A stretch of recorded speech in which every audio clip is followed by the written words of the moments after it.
Without truth, there can be no justice. Ladies and gentlemen of the jury, have you reached a verdict? We have, Your Honor.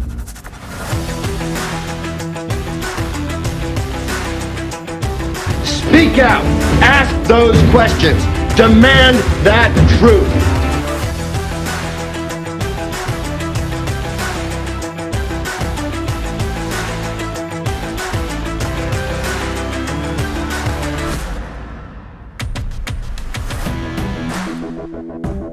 Hi everyone, and welcome to episode 3 of Truth is Justice.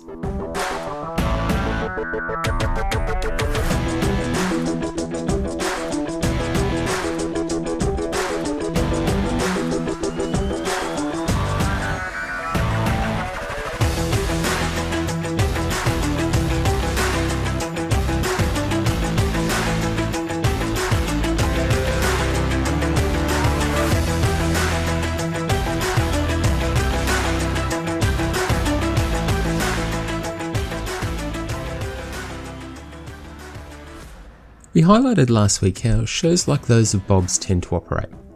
We demonstrated the way in which those shows seek to entertain their audiences through a TV drama type approach to cases, complete with suspense and reveals, and through the creation of good and bad sides. Now, the good side is composed of the defence team and those associated with the defence and all those in direct support of the defence, and the bad side is composed of pretty much everyone else. The good side has certain people who are characterised as heroes, the people who share similar thoughts to others on the good side. And the bad side is further established through the creation of villains, so individuals who are closely connected to the case, and despite applying an independent, objective mindset to the case, they're nevertheless considered the enemy, simply because of a different, but wholly accurate view. We explored the creation of these villains, and we provided you with evidence for their origin in the form of examples using Bob's own words in last week's episode. Now, despite suggestions to the contrary, these interactions, like the one that we covered last week, the interview between Bob and Ms. Barnett, they're not as a result of a misunderstanding or a verbal misstep taken due to a lack of material. And it's not simply a poor choice of words on the part of the host. The basis for framing these individuals is completely and utterly false, and it's undoubtedly done deliberately. This approach, the creation of the enemy and the desire to form two sides, it serves a broader purpose than simply a focus for aggression and hatred, and creating an overall dramatisation of the case. Firstly, the structuring of the show in this way seeks to take the attention significantly away from the actual victim, in this case Jim, and it just frames the season as a battle between two sides, with Sandra as the key victim. Now, you quite regularly see posts on pages associated with shows like Bob's that confirm the approach taken is actually quite successful in framing public opinion, at least within their specific audiences. A particular phrase I'm sure many of you have read, and that I've read quite often, states that Sandy is the true victim here.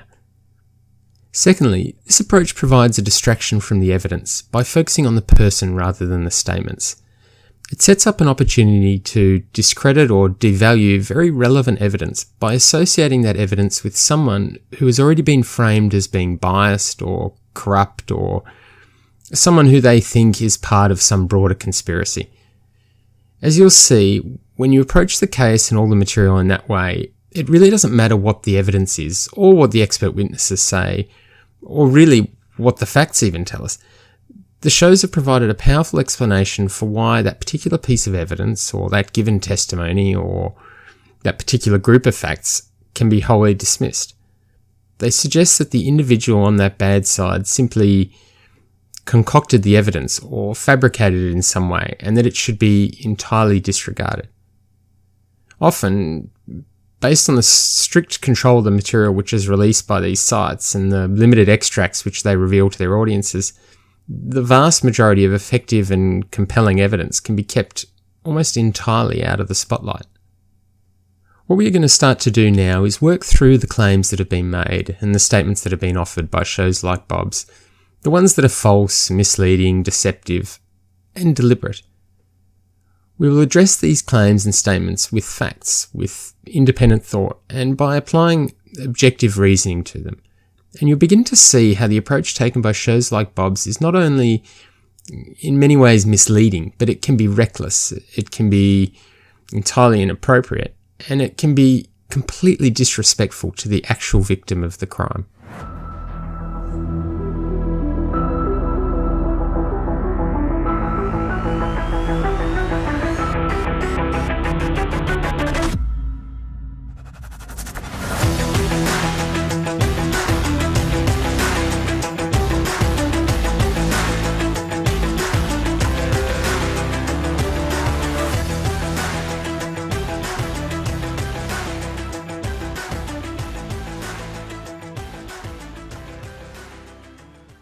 We're going to start our analysis this week with episode 4 of Bob's show.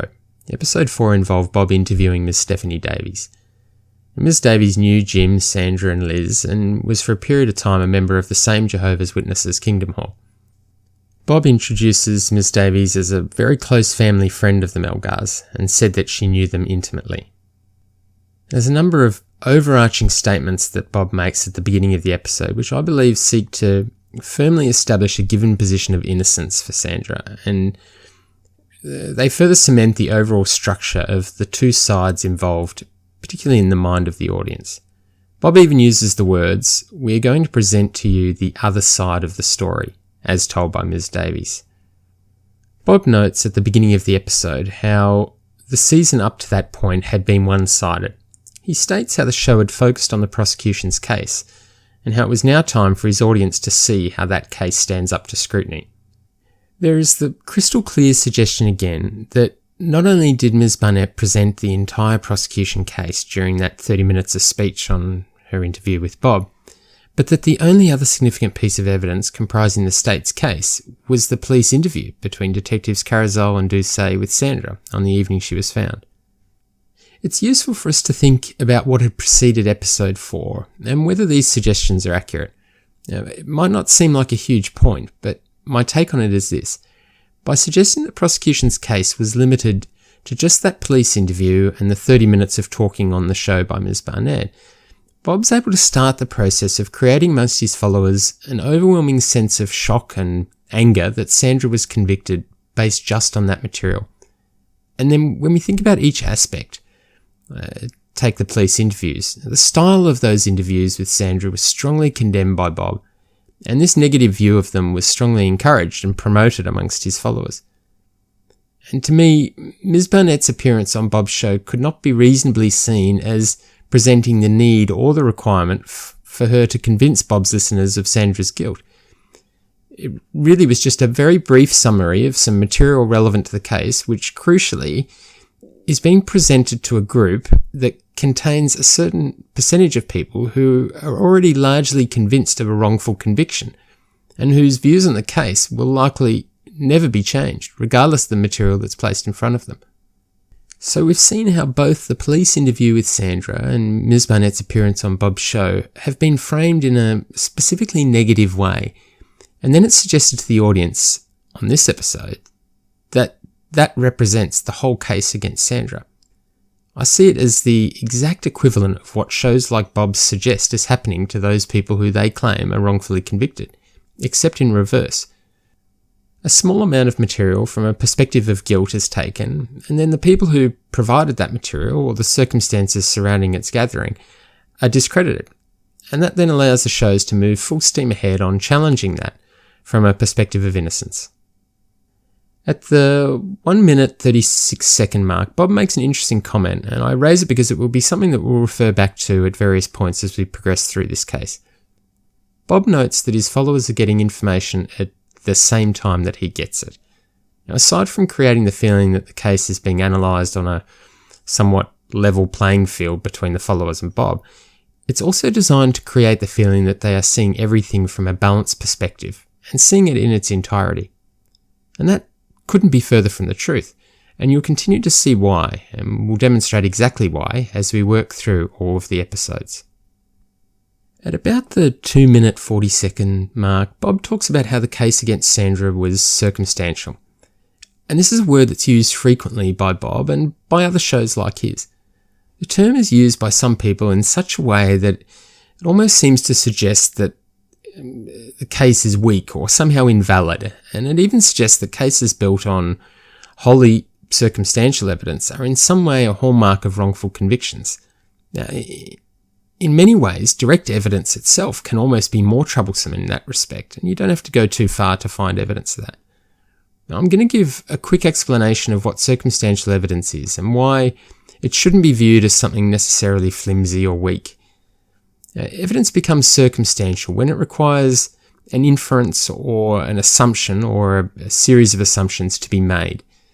So, for example, if I saw a man holding a gun and then he walked into a bank, and moments later the alarms in the bank sound, and then shortly after that, that same man runs from the bank with a bag.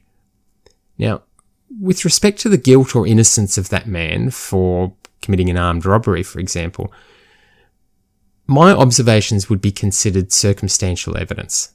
The observations I made, the man standing outside, the man going into the bank, the alarm going off, the man running out, they all required me to apply inductive reasoning, to make some inferences or assumptions about what might have happened inside the bank. I didn't directly witness it, so it's circumstantial evidence.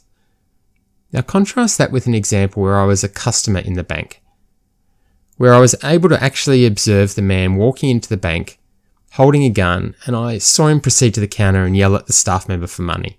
I observed the staff member provide the man with a bag of money, I heard the alarm go off, and then I saw the man run out of the bank. Now that's direct evidence. It doesn't require me to make any inferences or assumptions about what occurred. It does, though, require me to confidently identify the man who was in the bank, and that can be where direct evidence can sometimes be unreliable. So to consider DNA evidence in the context of circumstantial or direct evidence. So continuing with the theme of the bank robbery, imagine a situation where the DNA of the man I identified is found inside the bank on the counter. Now that would be considered circumstantial evidence. It requires inductive reasoning. Perhaps the man was a regular customer at the bank and had placed his DNA there on a previous visit. Same with fingerprints. What if the man's fingerprints were found on the counter? Again, it's circumstantial evidence. It requires us to make an inference about how that fingerprint got there. By its very nature, homicides, especially those involving a domestic situation, are mostly void of direct evidence because they often occur in a private home without any witnesses present. And for this reason, cases related to homicides committed in a domestic situation and built entirely on circumstantial evidence are common, and they're in no way unusual. Suggesting that a case is wholly circumstantial or purely based on circumstantial evidence can be a powerful statement to make over and over again, especially if you're trying to portray a case in a particular way. And perhaps TV has been partly responsible for framing it in that way. The statement that this is a purely circumstantial case said over and over again can make some people believe that a given case is weak. We will show you over the coming weeks that that simply isn't the case. Another important statement we wanted to highlight is one that Bob makes at about the 3-minute mark. Bob notes that the bulk of the state's case revolves around a theory of motive and assumptions about Jim and Sandra's relationship. Just those 2 points. And I raise this because, once again, it's something we're going to refer back to in the coming weeks. The elements Bob suggests the state's case revolve around tend to change over time. When it's needed to fit a given narrative, when it's needed to fit a given episode, and when it's needed to accommodate information that becomes available. Now, it's a powerful statement to make, without a doubt, but it is without basis in reality, and it's false. If you have an opportunity to read the opening statement from Ms. Barnett, which you can find on our website, we would strongly encourage you to do so. And for those people who are members of our Truth is Justice Facebook group, we'll place a PDF of that part of the transcripts in a post directly below notification of this episode. Relevantly, Ms. Barnett, in that opening statement at the beginning of Sandra's trial, informs the jury that she isn't sure whether she has a motive. And to understand the context of that comment, you can read the whole section for yourself. Ms. Barnett was upfront. She was clear and she was transparent with the jury members and the court. Most certainly wasn't one of the two things that Bob suggests the state's case revolved around. But it was one of the two things that suited Bob for this particular episode. And it's very relevant for him to frame it in that way at this specific time, as we discover as the episode continues. Now, you will recall me saying earlier that in his introduction, Bob stated that Stephanie knew the Melgars intimately, and that she could provide a fresh perspective on what influence the Jehovah's Witnesses religion played in their lives. As Stephanie notes, she actually reconnected with Liz via Reddit. They were members of an ex-Jehovah's Witnesses group. Interestingly, Liz posted many comments on Reddit in a group titled XJW in the months leading up to and the years following Jim's death. Now, a significant number of these comments, and you can review all of those relevant posts on our website, detail the difficulties that Liz had growing up and the periods of conflict that she had with her father throughout that time. Stephanie would go on to later say in the interview how every story she had heard Liz tell about her upbringing represented a positive story about her parents' interaction in her life. I believe that the reality over that period of time, as it's been described intimately by Liz herself, of the dynamics of the family and the issues that were present, were very different to the picture that Stephanie painted based on her contact with Liz. Stephanie provides quite an extraordinary insight into the Jehovah's Witnesses and the impact that the religion has had on her life, and the relevance of the religion to Jim and Sandra. She shares stories about how growing up as a child in the religion is difficult. You're isolated, you're limited to only having friends who are within the Jehovah's Witnesses, and she notes how as a young person you would miss out on all the ordinary things that children do.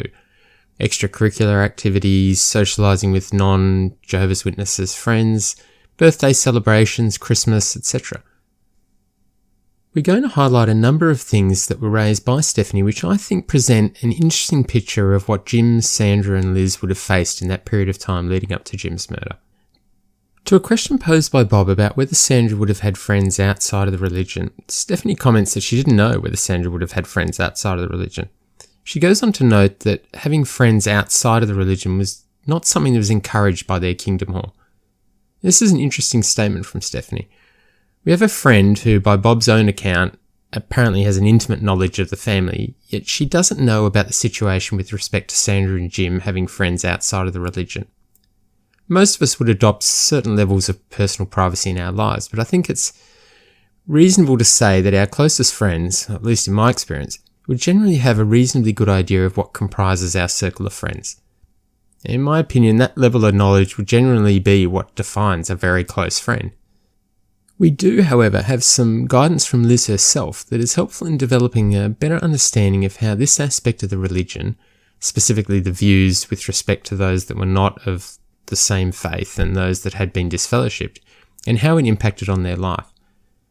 According to a Reddit post made on the 30th of September 2012, and this can be found on our website, and for those that are members of our Facebook group, we'll place the file in the comments below the notification of this episode, Liz notes that when she visited on that occasion, that no disfellowship friends were allowed to visit her at her parents' home.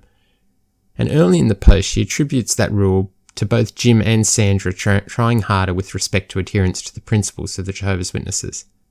She then goes on to make an edit to the post to note how it was Sandra that was actually reasonable and laid back with respect to the rule, and it was Jim that had implemented the rule change. Now, Liz noted how the situation made her blood boil, to use her words, and how her and Jim had never seen eye to eye and didn't get along well. Again, Liz's words. The situation Liz refers to took place less than 3 months before Jim's murder, so it provides us with a good insight into the challenges facing the family, specifically with respect to the different views of how to interact with those that had been disfellowshipped from the religion.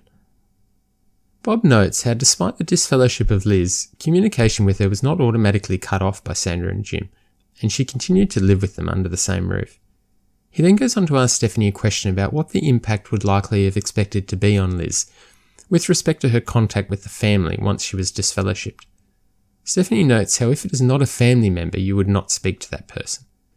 It's worth noting here that Stephanie talks about how, despite her being publicly reproved from the religion, Sandra added Stephanie on Facebook. Importantly, she was added not just as a friend, but as a family member. Bob notes how Ms. Barnett raised the presence of sex toys in the bedroom, and he notes how this was, to quote Bob, part of the case of guilt of Sandra. It's important to consider that statement for a moment and to consider exactly what Ms. Barnett said. Now, these are the exact words Ms. Barnett used in that respect, and this is from the 14-minute, 4-second mark of Bob's interview with Ms. Barnett if you want to refer to that reference in the episode. And to quote Ms. Barnett, "There were sex toys underneath the pillows in the master bedroom. Were you aware of that?" To quote Bob, "No." Ms. Barnett, "Alright, so there's that. which by the way is against Jehovah's Witnesses' rules for them to have sex toys, is my understanding. And that's where the discussion on the sex toys finishes. Now, in my view, and I believe in any reasonable view of that statement, Ms. Barnett was not making a case of Sandra's guilt based on the sex toys. Ms. Barnett was merely highlighting a feature of the crime scene, a wholly accurate feature of the crime scene, a feature that Bob was completely unaware of, which he acknowledges. Ms. Barnett then adds a reference to her understanding of the Jehovah's Witnesses rules in that respect, which I believe, after some research on that topic, is absolutely spot on, at least with respect to the specific sex toys which were present.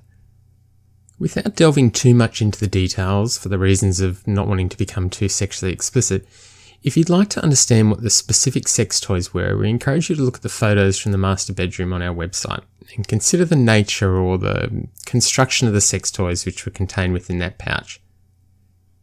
Again, we'll post a photo of that beneath the notification of this episode in the Truth is Justice Facebook group. Now, from my understanding, based on material distributed by the Jehovah's Witnesses via the Watchtower publication, and seemingly widely accepted throughout the religion's various kingdom halls, Jehovah's Witnesses have a very specific view of certain forms of sexual activity.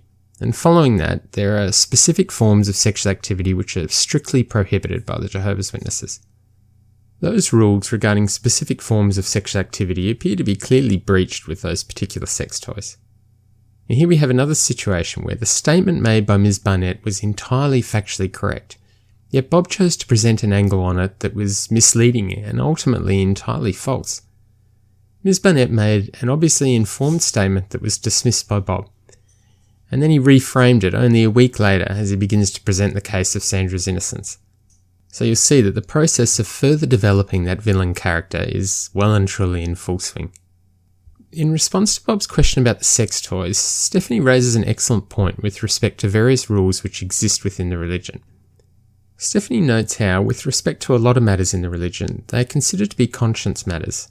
The religion offers you things to think about, and then you direct your actions based on your conscience. Stephanie notes how the more rule-following types, those deeply committed to the religion, would tend to take the conscience matters to the extreme, and they'd be of the view that their conscience simply wouldn't let them do anything else. Stephanie also notes how you have other members of the Jehovah's Witnesses that don't feel certain things are a big deal. As we highlighted earlier by referring to comments made by Liz less than 3 months before Jim's murder, Jim and Sandra had very different views when it came to the application of rules within the religion. Jim was trying hard to commit to the rules. Remember, he was an elder, and Sandra applied a more laid-back approach.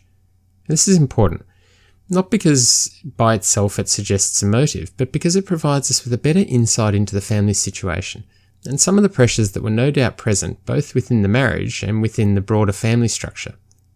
At the 23-minute mark and 5 seconds, Bob makes an interesting point. He notes how with respect to family, Jim and Sandra would not follow the Jehovah's Witnesses rules. Now that appears to be strongly contradicted by Liz's own words in her posts, at least with respect to Jim's approach, and particularly to how the approach was taken towards these rules immediately before Jim's murder. Bob also notes, and Liz also makes this point clear, that with respect to Sandra they would still speak regularly, but her comments with respect to her communication with her father are very different. Referring to Liz's comments during her recorded interview with Detective Carazol on the 26th of December 2012, Liz notes, in response to a question about the frequency of contact with her father, and to quote Liz, we don't talk that much. Bob and Stephanie have an interesting discussion about divorce and the implications of that on the religion. Bob takes another opportunity to raise questions over Ms. Barnett's statement about her understanding of the views taken of divorce within the Jehovah's Witnesses. Stephanie provides a good perspective on her knowledge of how the Kingdom Hall would manage a divorce, and in many ways, her comments seem to confirm exactly what Ms. Barnett said. Importantly, you must also keep in mind that Jim was an elder, so consider the matter of the divorce being formally raised with the elders of the Kingdom Hall, especially when the matter concerned one of their own. From Liz's own words, Jim was trying hard with respect to following the religion's rules. Being thrown into a situation where public or private reproval or being disfellowshipped was a possibility would be something that would seemingly have incredibly negative outcomes for him spiritually. Bob asks Stephanie at approximately the 24-minute mark what her impression was of the relationship between Jim and Sandra. And Stephanie's response to that question gives us an indication of her level of knowledge of the relationship in the period of time leading up to Jim's murder. Stephanie notes that despite having communication with Sandra and Liz over that period of time, she actually hadn't been around Jim since she was a teenager, which, based on the age difference with Liz, and Stephanie indicated that Liz was about 10 years younger than her, would have been 18 years or more prior to Jim's murder. Bob ends the episode with a statement that says that no one, not the prosecution, not the police, were able to find anyone that was able to present anything that shows that Jim and Sandra were anything other than loving towards each other. And in making this statement, Bob specifically refers to them having a great relationship. In the context of the material that was covered during this episode, and in the context of Liz's own words via her Reddit posts, it's important to remember Sandra's own reflections during her police interview, specifically the comments about how her and Jim would argue about Liz. And specifically, Sandra says, in response to a question from Detective Carazal about whether they have any fights, Sandra's response was, "Usually they were because of my daughter, but she's been gone for 5 years now, so no, not anymore."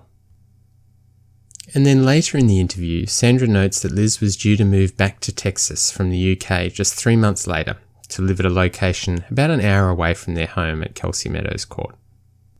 Bob opens the follow-up to episode 4 with a statement about Stephanie's relationship to Jim, Sandra and Liz, and he describes it as a long-time personal relationship. Now, Stephanie provided an excellent insight into the workings of the Jehovah's Witnesses, and importantly, she gave an insight that is informed from the very same Kingdom Hall that the Melgars attended. However, it's very important to remember, as I've just highlighted, that Stephanie herself noted that her interactions with Jim ceased when she was a teenager, approximately 18 years or more prior to Jim's murder. The relevance of her statements, specifically with respect to her observations of the relationship between Sandra and Jim, obviously then need to be taken in that context. At approximately the 1 minute 40 mark, Bob notes, and to use his words, a slight correction. He references viewing the crime scene photos while at the District Attorney's office, and he notes how his comments during a previous episode about the location of the sex toys was incorrect. Now, it's important to note here that the one thing missing from this correction was any sort of retraction of his previous comments, specifically with respect to Ms. Barnett, or any form of apology. To freshen your memory, this is the interaction that took place during the follow-up episode to 603. And that 603 episode was the episode that included an interview with Ms. Barnett. At approximately the 21 minute, 58 second mark of that episode, Bob notes the following in response to a question asked by a listener about the suggested sexual activity on the night of the murder. This is to quote Bob. Again, this was another, in my opinion, kind of a mischaracterization or misrepresentation of that evidence. When she said you know they were, I don't know if she said the words hidden under a pillow, but she certainly said the sex toys were under the pillow. Well, they were in fact under a pillow, but they were not under a pillow in the way that you might suppose. So I pictured, I'm sure you heard me sounding a little bit surprised when she said that there was like these sex toys up, like the bed's made and they were under the pillow. It wasn't the case. They were down more towards the foot of the bed. Now, unsurprisingly, we don't see any retractions or apologies as a matter of course, and in this particular instance, we see an approach that accuses Ms. Barnett of mischaracterizing or misrepresenting the evidence, a serious accusation, an accusation that's not only false, as Bob himself confirms seconds later, but even when the evidence is available confirming to Bob Ms. Barnett's statement, Bob cannot bring himself to retract the accusation. Now, the damage, at least with respect to the image Bob portrays of Ms. Barnett to his followers, has already been done. At the 7 minute 20 second mark, in response to a question about whether the district attorney had any evidence against Sandra, Bob notes, and to quote him, "Not that I have seen." And then he goes on to make a reference to what he sees as being the majority of the state's case. Now, you will recall earlier in today's episode when I noted that Bob stated that the bulk of the state's case revolves around a theory of motive and assumptions about Jim and Sandra's relationship. These were the two elements, just a week prior, that Bob raises as representing the bulk of the state's case. Now, in this episode, Bob now notes the following two elements represent the majority of the state's case. And to quote, 1, her story didn't make sense, and 2, The prosecutor, Ms. Barnett, doesn't believe that a home invasion makes sense. This will be far from the last time that Bob's stated view of what represents the majority of the state's case changes. Again, when it's needed to fit with the given response or to fit a particular theory, Bob's take on the state's case, or more accurately, Bob's portrayal of the state's case, changes. We will continue to highlight the way in which this changes as we progress through each of the episodes. At about the 9-minute mark, Bob addresses a question from a listener directed at the risk that Sandra faced of being trapped in the master bathroom closet. The question suggests that with respect to the theory that Sandra restrained herself within the closet, would the risk of her dying in the closet not counter that theory? And Bob notes that it was one hell of a risk for Sandra to take, as based on his understanding of the bindings and the presence of the chair under the door handle outside the closet, Sandra would have been left in there to die had she not been rescued. Now this is an important element to consider, not only because Sandra's restraint and her being barricaded in the closet is a significant factor in the case, but because I believe it demonstrates Bob's failure to objectively consider certain facts and circumstances of the case, specifically those which point to the possibility that Sandra could have committed the murder. Firstly, let's consider the actual confines of the master bathroom closet. Now, many of you would have drywall within your home, and you may also have internal doors that are quite basic in their structure, as most internal doors are. If you have children who are active in the home, or if you yourself has ever damaged one of these walls or doors, you'll be aware of how relatively simple the process is to break through them. It would take very little effort, especially with kicking legs, to break through the panel door or through the drywall. Secondly, consider the open garage door and the fact that both family cars were present in the driveway and the garage, and the fact that family members were coming over for a planned dinner that evening. Now, it's been suggested that the family members, upon not receiving any response to their knocks at the door, could have simply left and returned to their home. Obviously that didn't happen, but consider that risk for a moment. Would those family members, including Jim's own brother, who confirmed details of the dinner with Jim less than 24 hours earlier, and we also had Jim's mother who was invited to the home for dinner, would they have really left and simply gone about their evening without any further inquiry about why Jim and Sandra were not at the home and ready to welcome them in for dinner? In my view, the risk of that was close to nil, especially if you accept the closeness of the family members, which is so often stated. At the 12-minute mark, Bob notes that Sandra especially made her decision based on conscience rather than any rules. And that's important because Jim is largely excluded from that statement, and rightly so. Stephanie's reflections were consistent with Liz in that regard, that Jim was a rule follower, and it was necessary for him to be so. He was an elder of the religion. And it was noticed that he was taking a stricter approach to his commitment to the faith at around the time of his death. Bob does note the approach taken by Jim with respect to the sexual assault and the disfellowship of Liz, and I think that does provide us with a good indication of the type of person that Jim was. But to equate that event, and the accounts from a small number of people about how Jim responded to it, with an event such as a divorce occurring many years later, and at a time when he was clearly taking efforts to more closely adhere to the rules, is simply misleading. At the 14-minute 25-second mark, Bob notes how, and to use his words, all of the family seemed to agree, including Liz and Herman, Jim's brother, that they always carried cash. And Bob further goes on to state that Jim was a guy who carried cash all the time. Now, for those that have been following this case for some time, you'll be aware of the presence of Jim and Sandra's wallets on the master bed, and the contents of them had been emptied. The wallets contained no cash. Interestingly, as many of you would probably be aware, a receipt from earlier that night at the CVS store where the mixer drinks were purchased shows a Visa card being used for the purchase. The total amount of the sale was $2.40. I think it's important to consider a few things with respect to the statement about the cashless wallets representing evidence of a robbery. Firstly, we don't have any confirmation that either Jim or Sandra had any cash on them. We do in fact have some evidence that at least Jim might not have had cash on him. It was him that used the Visa card to make the purchase at the CVS that evening, rather than using cash. Secondly, the fact that cash wasn't present in their wallets, even if it was supposed to be, doesn't necessarily indicate to us that there was anyone else present. In fact, if you were staging a crime scene to look like a robbery, the cash in the wallets would be one of the easiest things to make disappear. You could place it in the pockets of some other clothes, you could place it in the safe, which Liz herself suggests would sometimes contain cash. You could flush it down the toilet. Any of those very simple methods would support a suggestion of wallets being searched through and cash being taken. At the 18-minute 30-second mark, Bob notes in response to a listener question that the murder of Jim was a blitz-style attack. He describes it as a brutal fight. Bob does note that he's making his assertions based just on photos. He acknowledges that he hasn't studied the autopsy report at the time of the episode. The brutal fight description used by Bob is an aspect of the case that we will see expanded on by him in the coming weeks, and it's very important for him to do so to support some of his main theories.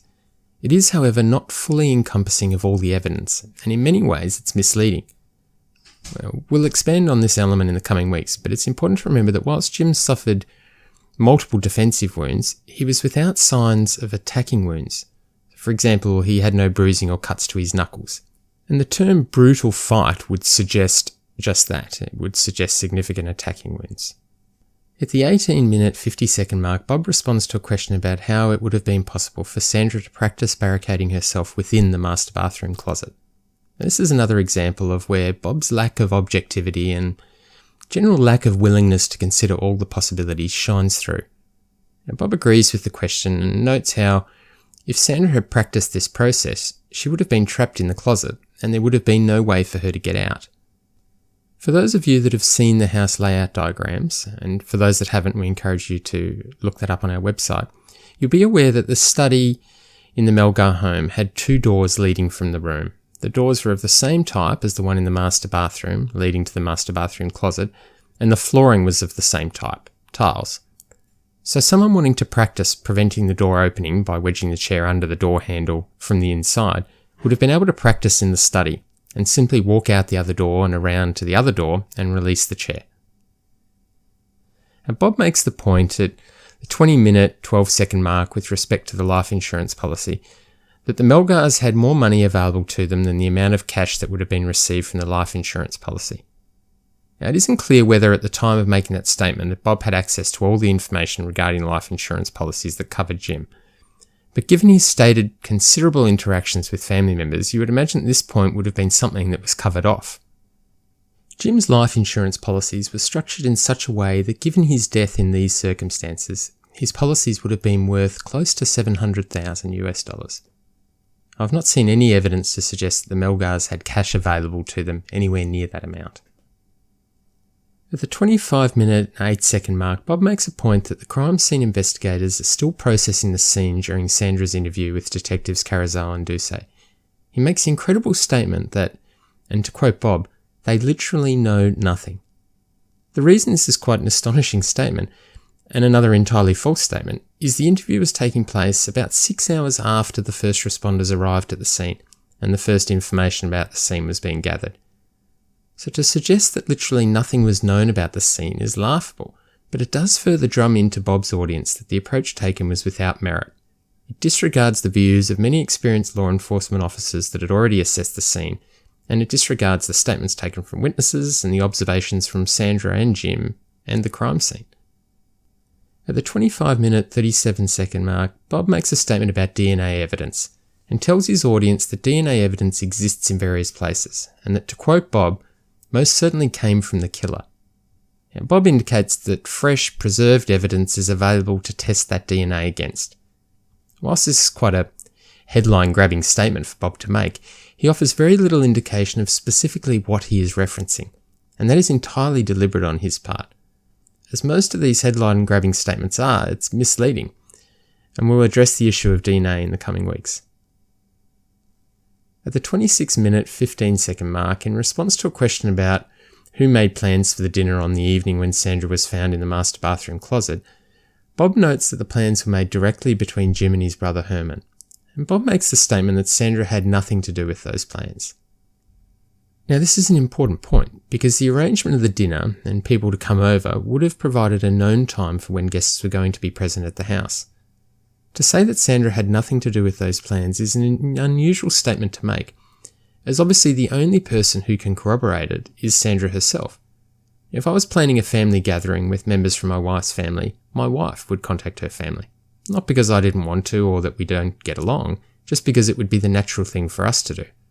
Similarly, if my wife wanted to plan an event and wanted to invite my family, I would be the natural person to contact them.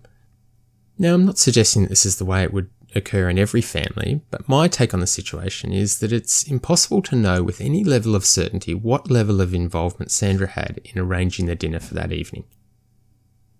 The episode finishes with a question asked by a listener about why Bob's description of the injuries sustained by Sandra is not consistent with the information now being released. Bob suggests that the reason for any differences is due to the fact that there are various people out there pushing narratives, and to use his words, I was having a hard time explaining the injuries. Now let me remind you of the exact words Bob used to describe Sandra's injuries. Now, it was during follow-up episode 603 of his show, at approximately the 11-minute 55-second mark of that episode. And Bob notes the following in response to a question about whether Sandra had any injuries. And the answer to the question is this: Sandy Melgar didn't have a mark on her. The best they could come up with is she had a tiny, tiny scratch on one of her fingers. And I'm talking a scratch like a paper cut that was days old on one of her fingers. Other than that, not a mark on her, not a bruise, other than the bruises on her arms that looked like they were from the bindings, and her ankles. That doesn't seem like someone having a hard time describing the injuries to me. It seems like someone trying to solidly set a given narrative. Thank you for joining us for this episode of Truth is Justice. Next week, on Truth is Justice, we will continue with our analysis of the false and misleading statements that are being made, and we will continue to set the record straight.